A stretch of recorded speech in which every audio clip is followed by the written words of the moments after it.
그리고 요즘 이 별명이요. 팽역배가 뭐냐면 팩트로 두드려 팬다고. 손 의원이. 예를 들어서 이 가까운 분이거든요. 두 분이. 김종인. 보세요. 얼마나 가까워 보여요. 얼마나 가까워요. 오랜 세월 아셨고. 제가 이 분이. 사진 설명해 드릴게요. 네. 그 본청에 들어가면 저 위에 카메라가 가운데 이렇게 양쪽에 이렇게 있어요. 제가 일부러 이러는 거예요. 아, 일부러 찍으라고? 뭐 어떤 의도로? 친한가 보다. 쟤네 둘이는 무슨 얘기할까? 네. 그럼 내가 뭐라고 물어본지 아세요? 네. 박사님 몇 시쯤 나가면 좋을까요?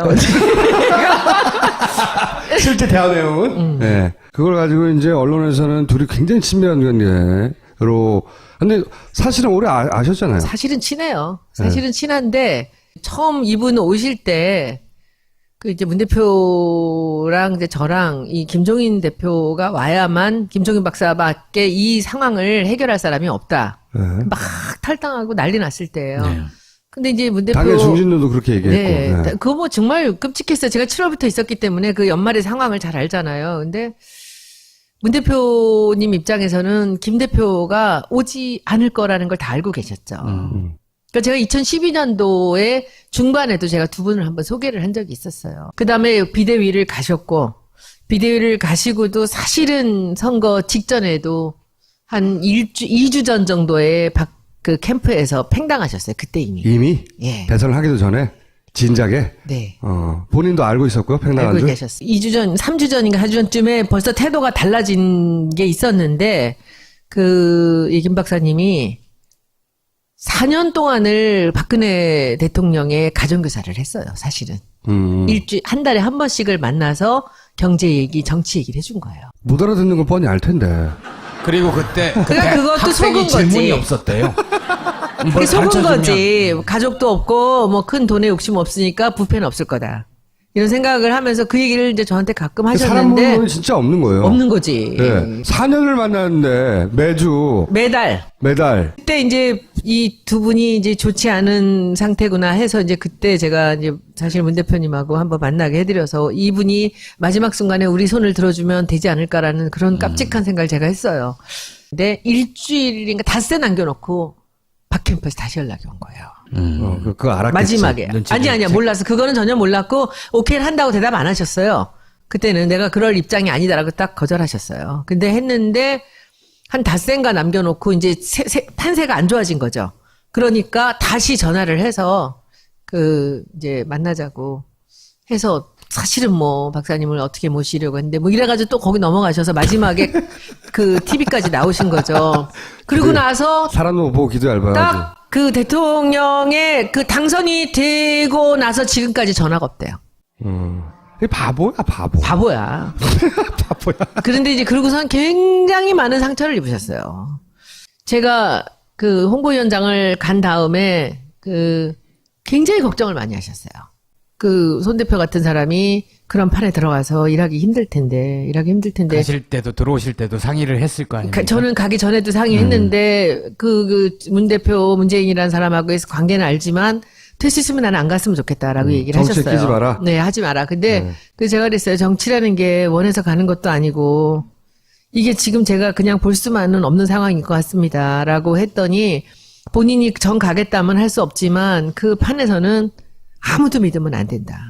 계속 궁금해 하시더라고요. 네. 어떻게 그래서 되나. 저는, 이분이 이 판이 도대체 어떻게 돌아가는 거예요? 뭐 이런 얘기. 그러면 이제 제가 얘기를 이렇게 해드리면서 이분이 아직도 정치에 관심 있으시구나 하다가 이제 문 대표님하고 슬쩍 얘기를 한 거죠. 김 대표님을 우리가 이 상황에 모셔오면은 지금 이 판이 좀 안정이 되지 않을까요? 했더니 문 대표님은 그 큰 눈이 더 커지면서 그분이 오실까요? 그때부터 이제 제가 한번 해보겠습니다라고 한 거죠. 근데 한 4, 5개월 걸렸어요. 안 오시겠다고. 정치 안 한다. 마지막에 참으로 어렵게 모셔왔고 1월 15일 날 이 넘겨주는 그 상황까지 저는 정말로 많이 힘든 일이 많았어요. 두 분이 남자들이 말귀를 잘 못 알아듣는 게 있잖아요, 원래. 두 분이 직접 전화를 안 해요. 그러니까 이분은 이 사람한테 얘기해서 이 사람이 여기다 연락을 하고 이 사람이 하는데 그 중간에서 자꾸 말이 달라지는 거죠. 그러니까 이쪽에서 이쪽대로 뭐 문 대표가 이런 생각을 하고 있는 것 같다. 이쪽에서 이쪽대로 저쪽에 뭐 누구가 어떻게 한다. 이런 얘기들이 들려서 나중에 이제 제가 중간에서 이분 확인하고 다시 아닙니다. 이분 확인하고 이 작업을 했어요. 그리고 마지막에 오시고 나서도 이제 문 대표님은 선대위를 먼저 만들어 놓고 그것이 자연스럽게 이제 한 3일 정도 뒤에 비대위로 넘어가도록 한다. 그랬더니 벼랑간 누군가가 자꾸 얘기를 하는 거예요. 이 김종인 박사한테. 지금 시간을 끌고 있다. 나중에 안 넘겨질 수도 있다. 막 이런 얘기를 하는 거죠. 절대 아닙니다. 절대 아닙니다. 해서 다시 한번 확인하고 절대 아닙니다. 자연스럽게 넘기기 위해서 이렇게 하는 겁니다. 해서 이제 마지막에 넘겨주면서 둘이 손을 잡고 박수를 치고 하면서 그때 김종인 대표님이 그러셨거든요. 나는 오늘 이 문 대표를 보면서 일말의 감동도 느껴졌다. 그런 말도 그때 했어요. 총선을 앞두고 이렇게 전권을 내려놓고 나한테 넘긴다는 것 자체는 놀라운 일이다.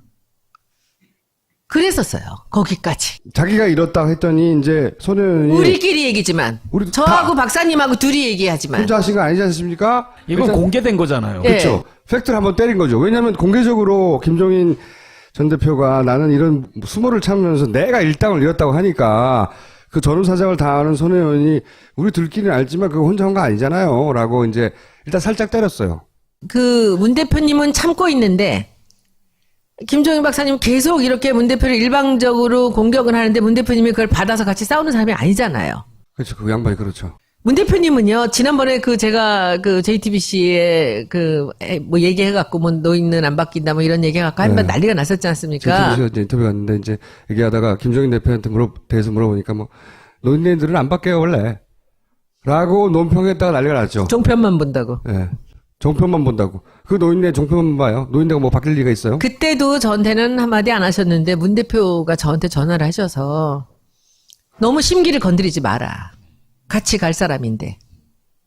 저한테 그러셨어요. 김종인한테 너무 그러지 말라고? 우리 당 안에 친노나 친문이라고 분류되는 사람 중에 제가 좋아하는 국회의원 한 두 사람이 별로 저하고 친하지도 않아요. 그냥 소문이 나 있어 친문 성향인데 그 중에서도 굉장히 제가 좋아하는 국회의원이에요. 이 사람이 저더러 밥 먹자 그러더라고. 그러더니 밥 먹자고 하면서 저한테 끝까지 김종인 박사하고 끈을 갖고 마지막까지 좋은 관계를 유지할 때 제가 그 작업을 해야 된다는 거죠. 그러니까 지금 문 대표 쪽에서 사람들은 저한테 이 김종인 대표 화나게 하지 말고. 원래 처음에 오시고 온 분이니까. 네, 그렇게 했고 저는 지금도 김 박사님 존경해요. 누가 저를 어떻게 때리든지 간에.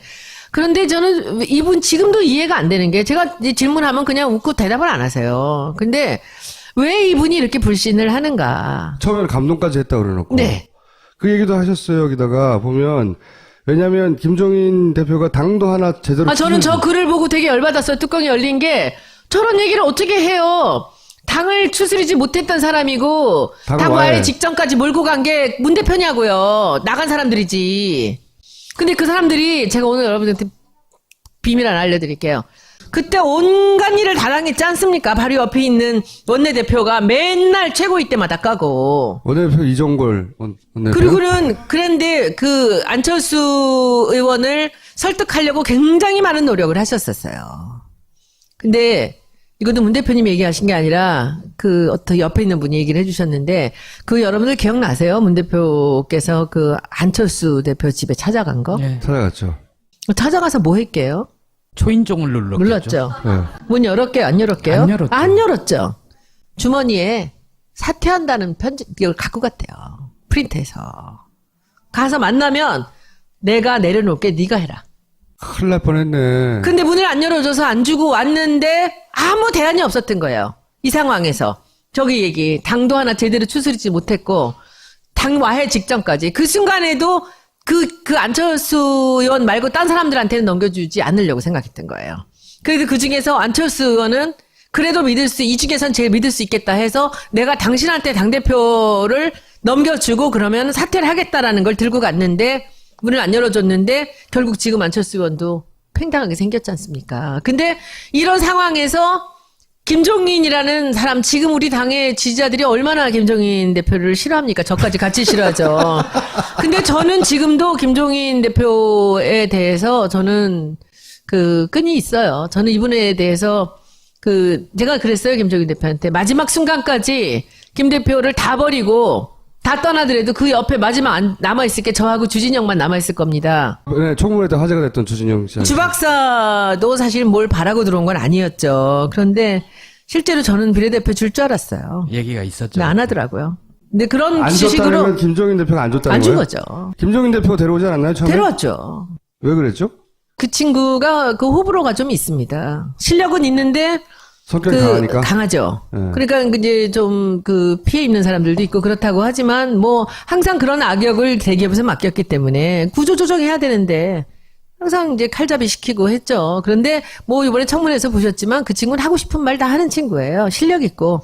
근데 둘이만 남아있을 거다라고 하는데 전 지금도 그렇게 생각합니다. 근데 김 박사님. 이런 말씀을 하셔도 김종인 대표가 SNS 잘 하지도 않고 파파이스는 더구나 안 볼 거고. 아까 그 말씀드렸던 그 우리 당에 그 옆에 호위무사들이 있습니다. 네. 그리고 정보들 다 듣고 있을 거예요. 근데 뭐 저한테는 얘기 안 하십니다. 뭐 제가 무슨 굳이 김 박사님한테 흠잡을 일을 한 건 없으니까. 근데 이 얘기도 있는 그대로예요. 그러면 당을 직전까지 와이 직전까지 몰고 갔다? 그리고 뭐 이걸 추스리지 못했다? 근데 그 이분을 너는 누구도 찬성하지 않던 이분을 모셔왔잖아요. 문 대표가. 저는 하수인을 했고. 근데 왜 그러신 것 같아요? 저는 지금도 그렇게 생각을 합니다. 이분이 자기가 무슨 대권 욕심이 있고 그런 거는 아니라고 봐요. 이분은 자기가 대중적인 그 지지도나 대중성이 없다는 걸 잘 알고 계세요. 근데 이분은 경제학자잖아요. 그러니까 경제민주화에 대해서 굉장히 그 다급한 마음이 있습니다. 근데 그동안 대통령이 DJ 때부터래요. 그 이분이 노태우 대통령 때 경제수석을 굉장히 잘했잖아요. 지금 안종범하고 비교해보면 정말 잘했거든요. 그때 많은 일들을 이뤘는데 내가 이 세상을 떠나기 전에 경제민주화를 지금 준비해 놓은 걸로 완성을 해서 우리나라를 살리겠다는 생각을 하는데 대통령 되기 전에는 박근혜까지도 다 이분한테 같이 일을 하자고 해놓고 되고 나선 다 배신 때렸잖아요. 경제민주화를 잘할 사람이 반기문이라는 것도 너무 웃기잖아요. 아, 근데 그거는 이런 거죠. 지금 김 박사님 입장에서는 그 내각제를 해서 총리가 되면 대통령이 나를 어떻게 못할 것이다라는 생각을 하시는 거 아니겠어요? 본인이 총리가 되면? 그렇죠. 아, 대통령은 아니고 총리 욕심은 있어요? 총리 치는 거지 대통령 아무나 시키면. 네. 그러니까 지금 이렇게 세 사람이 내면 니들이 경쟁해. 그럼 니들이 적당하면 내가 대통령 시켜줄게. 내각제 만들어서 나 총리. 그거죠. 이분은 지금 그 계산이라고 저는 생각이 들어요. 근데 그러면 뭐 정치에 욕심이 없는 게 아니잖아. 내각제가 돼서 경제민주화를 하기 총리가 해야 위해서, 된다는 거지. 하기 위해서 내가 총리가 돼야 되기 때문에. 그치, 대통령은 내가 찍는다는 거지. 욕심이 넘친 노욕 맞는데, 그러면? 근데 거기 우리 당이 이미 30명 정도가 많이 동조를 하고 있잖아요. 그런데 왜 문재인하고는 그렇게 척을 지냐고. 문재인 쪽에서는. 왜냐하면 네. 그 이유는 딱 하나예요. 내 힘을 빌지 않고 대통령이 될 수 있는 사람은 그 사람 하나거든요. 정답! 근데 다른 사람들 4명은 다 이분이 도와야만 대통령이 될 수 있는 거예요. 그러니까 하는 거죠. 그런 의도도 알겠고, 그런 이유도 알겠는데, 근데 앞으로 계속해서 이러실 거잖아요. 이분이 지금 하는 페이스를 보면, 앞으로 대선이 다가오면 다가올수록 더욱더 문재인은 안 되고, 지금도 당장 자기 당인데, 자기 당의 후보는 냅두고, 아직 정치 제대로 선언도 안 한 사람도, 그 사람이 괜찮다고 계속 얘기하고 있잖아요. 그러니까 이 사람 괜찮았다고, 이 사람 괜찮다고 그랬다, 이 사람 괜찮다. 그렇죠. 너도 할 수 있어. 4명이에요, 지금. 이걸 경쟁을 시켜서 나한테 한번 충성 경쟁을 해봐. 네. 이거죠. 본인에 대한 과대평가도 굉장히 심한 것 같아요. 아, 근데 이제 그게 그렇게 얘기할 수 없는 게, 네. 보세요. 지금 이 개혁보수 신당에서 30명이 나갔잖아요. 이 사람들한테 리더가 없어요. 그러니까 김종인도 탈당할 수 있다? 그럼 뭐 탈당을 하든 안 하든. 그리고 또 하나 지금 국민의당도 그렇죠. 그리고 우리 당에서. 그러니까 저는 사실 이분이 가지고 있는 정치적 그림이나 계산은 누구나 할 수 있는 거예요. 그러면 나가서 하라는 거지. 왜 여기 앉아서 계속. 여기서 해야지 잘 유리하지. 물론 그렇겠죠. 그러니까 우리가 우리 입장 생각하면 안 되지. 그 입장에서는 이 당 안에서 하는 게 유리하지. 그렇지. 다른 날, 그래야지 더 껄끄럽지. 그렇죠. 껄끄럽지. 그렇지만 그게 예의도 아니고 사람이. 정치하는 사람들 예의 지키는 거 보셨어요? 근데 자기는 왜 예의를 안 지키면 남 보고 자기한테 예의를 안 지킨다고 화를 내냐고. 그러니까 지금 여기서는 지금 김종인 박사가 갖고 있는 큰 그림을 보면요. 네. 우리 당 30명. 개보수 30명. 네. 그리고 국당 30명. 내가 그 개보수 하지 말라고 장재훈한테 얘기했다고. 개자가 앞에 붙으면 개 살고 개 망고. 개는 다 나쁜 거거든요. 그래서 보수 개혁이라 장명 전문가인데 내가 바꾸라고 그랬다고. 걔가 앞에 가면 뒤에 게 망가지니까 보수 개혁 신당에 해서 해라. 그랬더니 그거를 못 바꾼 거야. 그래서 개보수가 됐잖아요. 지금. 아무튼 민주 30, 개보수 네. 30. 30, 네. 개보수 30, 민주 30. 그리고 우리 당에 30. 90명이에요. 그러니까 그럼 30명 나오면 우리가 적어져요, 더. 그런 생각을 하겠죠. 하겠지. 하겠는데 그렇게 사주처럼 안 돼요. 그런데 저는 가능할 수도 있다고 생각을 합니다. 왜냐하면은 지금 개보수가 기댈 언덕이 없어요. 아니 물론 개보수가 비빌 언덕이 없고 그리고 김종인 대표가 내가 저기에서 대빵할까 하는 생각을 할 수 있어요. 할 수 있는데 김종인 대표가 크게 착각하는 것은 본인이 가지고 있는 정치적 영향력이나 말빨이 자기 주변에 있는 사람만큼 전 국민한테 먹힌다는 착각을 하고 있는데 그러니까 총리지. 그러니까 아니 그리고 그러니까 야, 안 따라간다고. 나가자 그러는데 안 따라간다고. 뒤에 없어. 네. 보세요. 지금 이 우리 당에서 지금 움직이는 그 이름이 올라 있는 30명을 보면은 이 사람들 세 당 지금 30명의 공통점이 하나 있어요. 네. 문재인이 싫은 거예요. 그렇죠. 그건 당연해요. 네.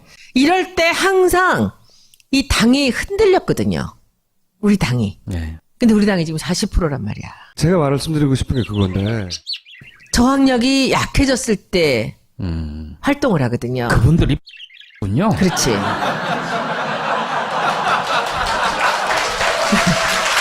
그런데 지금 저항력이 강하다는 얘기죠.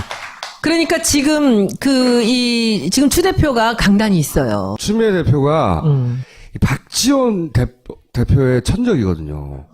너무 좋아 둘이 싸우는 거 보면 박지원 원내대표가 남자 정치인들 대부분을 구워 삶아요. 점점 먹어요 진짜. 진짜로 다 점점 먹는데 추미애한테는 안 통해.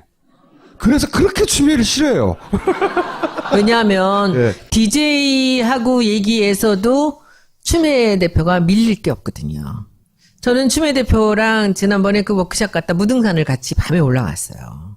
판사가 아무나 되는 건 아니잖아요. 판사 됐고 이쁘고 똑똑한데 20대에 딱 버리고 나왔잖아요. 김대중 대통령 보고. 그래서 왜 그랬냐고 제가 물었어요. 그랬더니 대답을 안 해요. 그리고 뭐라 그러냐면은 제 위에 상사가 제가 나가고 나서 2달 동안 술만 마셨대요. 이렇게 얘기를 해요.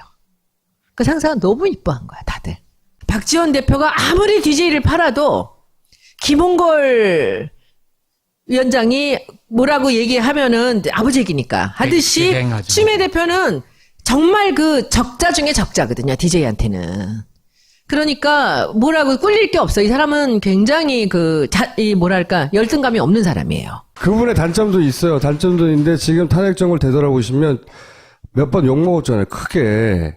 근데 본인이 자기가 가지고 있는 정치적 역량만큼은 대중을 설득하는 능력도 떨어지는 부분이 있어요. 그게 이제 그 얘기를 제가 해드릴게요. 이게 몇 번 이제 우리 추미애 대표도 여러 가지 결정을 내리고 뭐 누구한테 인사를 간다는 뭐 이런 걸로 이제 욕을 많이 먹었잖아요. 근데 그 정말 엉뚱한 저만큼이나 이상하게 엉뚱한 우리 표창원 의원이 탄핵을 우리가 당론으로 정하지 않으면 탈당하겠다고 썼잖아요. 그랬었죠. 네. 그러니까 그 사건이 나오고 시끄럽고 막 이러는데 그 이제 최고위가 열린 거죠. 근데 최고위에서 어떤 일이 있었는지 모르겠습니다. 그런데 당론으로 12월 2일 정한 거예요. 그리고 의원총회가 열렸어요. 딱 갔는데 너무 의연하게 추 대표가 딱 나가더니 그 쫙 가라앉은 경상도 목소리로 네. 우리는 조금 전 열린 최고위에서 12월 2일 날 우리 당이 탄핵을 하는 걸로 당론을 정했습니다.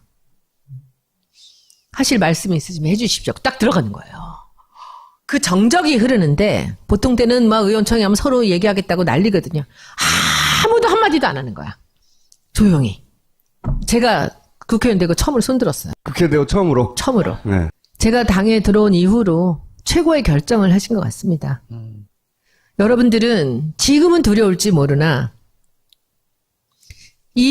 우리가 이 당론으로 이렇게 정했다는 것이 나가고 나서 그게 2일날 탄핵이 되든 안 되든 우리가 이렇게 단호한 결정을 내렸다라는 것이 우리 지지자들로 하여금 우리한테 얼마나 큰 갈채를 보낼지는 지지율이 얘기해 줄 겁니다. 그리고 그날 이후로 네. 쭉쭉 올라가고 있죠. 쭉쭉 올라가기 직전에 박지원이 스텝이 꼬이기 시작한 거야. 그날 JTBC를 나간 거예요. 그랬죠. 버벅거리는 날. 그래서 이 허둥지둥 하던 거 있잖아요. 9일로 했다가 뭐 5일로 했다가 5일이라고 뭐 나중에 막 하다가 그 다음에 9일로 하고 거기서 꼬여버린 거야. 그러니까 추미애가 저 미운 추미애가 그 결정이 그 결정. 결정적이었어요. 그랬어요. 근데 그 결정에 그 추미애 대표가 얼마나 결정적인 결단을 내렸는가를 볼 수 있고 여기에 1등 공신 누구죠? 표창원이죠. 표창원 의원한테 제가 나중에 물었어요. 표창원 의원이 그 얘기를 썼을 때 자기는 탈당하겠다라고 얘기할 때 밑에다가 제가 댓글 달았어요. 탈당할 때 동료가 필요하시면 얘기하세요. 그리고 나서 나중에 물어봤어요. 어쩌려고 그런 무서운 카드를 던져요. 그랬더니 씩 웃더니 하는 말이 저는 정치 그만하려고 그랬어요. 국회의원도 던지려고 그랬대요. 그냥 이게 뭐냐면 국민들이 이렇게 원하는데 왜 당이 움직이지 않느냐는 거지.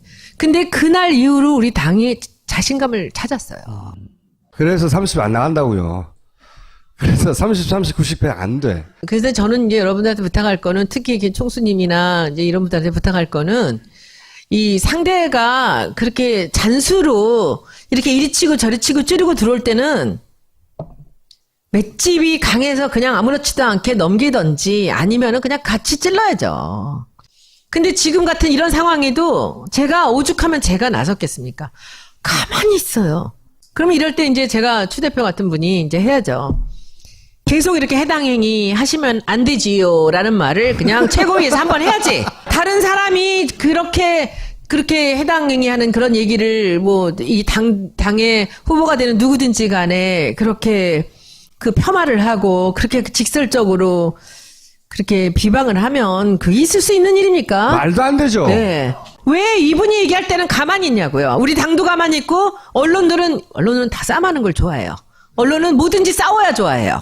평화로우면 기사거리 없다고 맨날 한숨 쉬고 있거든요. 꼭 그렇지는 않습니다.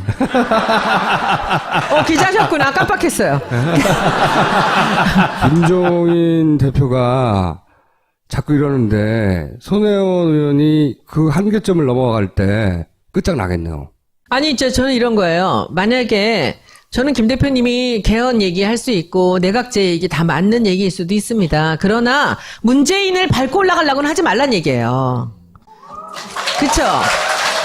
자기 생각 갖고 자기 이론으로 나갈 수 있는 분이잖아요. 근데 왜 그 사람 카드는 맨날 문재인이어야 되냐고요. 자기 힘으로 나가라고. 그러면. 그러니까 이분이 언론에서 좋아하는 게 이분한테 얘기시키면 계속 문재인을 까거든요. 저한테 한번 그러더라고요. 나는 뭐 미련 없어요. 나는 미련 없어요. 이 당에. 뭐 나는 그만두면 떠나면 그만이고 뭐 이렇게 얘기를 해요. 그래서 내가 뭐 다 정말 쓰러져가는 당을 이제 살려놨더니 뭐 이래요. 그래서 제가 앞에서 딱 그랬어요. 박사님 꼭 그렇게만 얘기하실 수 없는 게 박사님도 박근혜 비대위원으로 정치 인생 마감하셨는데 지금 야당 대표하셨지 않습니까? 지금 정점 찍으시지 않았습니까? 혼자만 뭔가를 베풀었다고 생각하시면 안 되죠. 문 대표 때문에 정치인으로서 최고의 자리에 가지 않으셨습니까? 그리고 총선을 진두지휘하셨고 그래도 저는 지금도 정청래 의원 공천 탈락은 저는 이해할 수 없습니다만 그러면 그냥 웃으세요. 저는 사실 김종인 대표한테 제가 어긋나기 시작한 게 정청래 의원 공천 탈락입니다. 그때 저는 사실 참을 수가 없어요. 저는 제가 그날 당일날 아침까지 문자를 넣었어요. 정청래 공천 탈락이란 소문이 자꾸 나길래 박사님 정청래는 자르시면 안 됩니다. 정청래한테는 이 젊은이들의 아주 이 지지자들이 많은 사람들이 따라붙어 있기 때문에 안 됩니다. 그런 일 없습니다. 이러셨어요. 근데 그렇게 되고 나서 이제 제가 당에 안 나가기 시작했어요. 홍보위원장이었잖아요. 그러다가 엉뚱하게 이 사람들 저 책임이 있어. 저는 마지막 질문 하나 드릴게요. 김종인 대표가 저렇게 개헌 깃발 들고 저러는데 대선 전에 개헌이 가능할 거라고 보고 그러는 겁니까? 가능하지 않은 줄은 본인도 알지 알죠? 않으실까요? 네. 그래서 이제 그냥 깃발인 거죠? 얘기로는 그런 얘기들도 아주 유력한 그 정치평론가는 그렇게 얘기를 하더라고요. 이렇게 해서 그 문 대표가 선거 공약으로 이 개헌 공약을 내게 만들려는 작전이 아닌가. 그런 거죠. 예. 네, 그런 얘기들도 하는데 저는 뭐 잘 모르겠습니다. 거기까지는. 박지원 원내대표의 천적이 추미애였듯이 김종인 전 대표의 천적은 사실은 손혜원 의원이 아니에요. 저는 좋아합니다, 김 박사님. 아니, 조언을 계속 하면서 아닌 건 아닌 거죠. 제 말이 그거예요. 예. 좋아하는데 아니잖아. 아니요, 저는 김 박사님이 본인의 소신으로, 본인의 이론으로, 본인의 그 경제 능력과 정치 능력으로 저는 좋은 사람들하고 모아서 본인의 뜻을 이룰 수 있을 수도 있다고 생각합니다. 그러나 문재인을 밟고 가지는 마십시오라고 말씀드리고 저는 떠납니다. 네, 감사합니다.